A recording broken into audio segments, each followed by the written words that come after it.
UP के परिणाम से बीजेपी परेशान है। ज्यादा परेशानी इसलिए भी है क्योंकि राज्य में 10 विधानसभा सीटों पर उपचुनाव होने वाले हैं और बीजेपी को डर सता रहा है कि कहीं लोकसभा के नतीजों का असर आने वाले चुनावों पर न पड़ जाए।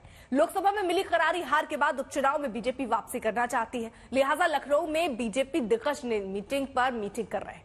बैठक के दूसरे दिन संगठन महामंत्री बीएल संतोष ने क्षेत्रीय नेताओं से जानकारी ली। बीएल संतोष ने दलित वर्गों के नेताओं से बातचीत की।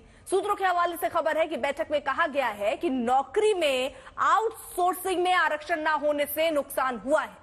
दलित ओबीसी में आरक्षण को लेकर भ्रम फैलाया गया। लोकसभा चुनाव में दलित वोट बीजेपी को ट्रांसफर नहीं हुआ। संविधान और आरक्षण को लेकर भ्रम फैलाया गया है। आपको बता दें कि इस बैठक में राष्ट्रीय संगठन महामंत्री के साथ उत्तर प्रदेश दलित समाज के मंत्री, प्रदेश पदाधिकारी और एससी मोर्चा के सदस्य बैठक में शामिल हुए और ये तय किया गया कि दलितों के बीच जाकर फिर से उन्हें बीजेपी की ओर मोड़ना है। साथ ही कांग्रेस ने जो दुष्प्रचार फैलाया था कि आरक्षण और संविधान को लेकर किसको खत्म कर देंगे, उसे भी दूर करना है। साथ ही आने वाले कार्यक्रमों और अभियान पर भी रणनीति बनाई गई है। इस पूरी बैठक की रिपोर्ट मंत्री असीम अरुण बनाएंगे और आलाकमान को सौंपेंगे।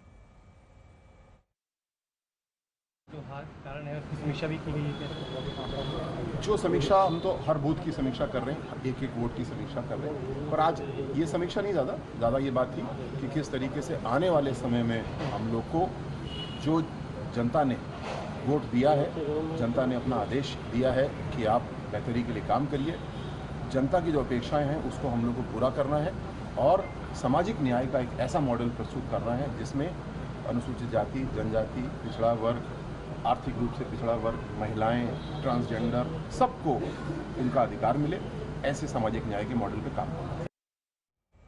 सूत्रों से खबर है कि बैठक में दलितों को जोड़ने की कवायद की जाएगी, मगर बीजेपी के नेता कह रहे हैं कि दलित तो पहले से ही बीजेपी से जुड़ा हुआ है। आप लोगों को ऐसा कहां से लगता है कि दलितों को जोड़ने की और आवश्यकता है? हम लोग तो हमेशा प्रयास करते हैं, चाहे दलित हो, ओबीसी हो, चाहे अपर कास्ट का व्यक्ति हो। हम लोग तो कभी इस चीज को नहीं कहा कि हाँ वो हमसे जुड़ा हुआ नहीं है, वो तो हमेशा हमसे जुड़ा हुआ है, क्योंकि हम सरकारी योजनाओं को नीचे तक लेकर के जाते, जो सम्मान हम लोग देते हैं ना, वो कोई और पार्टी सम्मान नहीं देती है। इसके पहले शनिवार को भी ओबीसी मोर्चे के नेताओं ने बीजेपी की बैठक में अपनी बात रखी थी, जिसमें कहा गया था कि आरक्षण और संविधान हार की मुख्य वजह रही।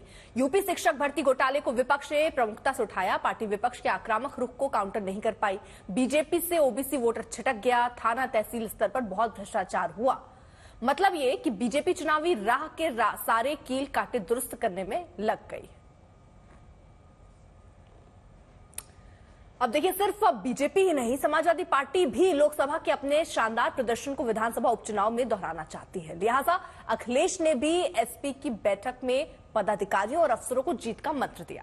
समाजवादी पार्टी की बैठक में विधानसभा चुनाव के लिए रणनीति बनाई गई और साथ ही 2027 चुनाव के लिए भी योजना बनाई गई। बैठक में जिला अध्यक्षों, जिला इंचार्ज भी शामिल हुए थे।